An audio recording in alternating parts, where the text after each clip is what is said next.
There she is, and you can see she swims really nicely through the water. Doesn't make much of a mess, and very, very quiet. The noise you can hear at the moment, sadly, is a day boat down here which is cooling itself off.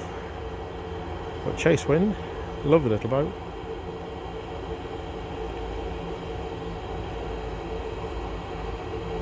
I forgot to mention on the earlier videos that the windscreen does fold down, so it'll pass all bridges on the Norfolk Broads, including Bottom.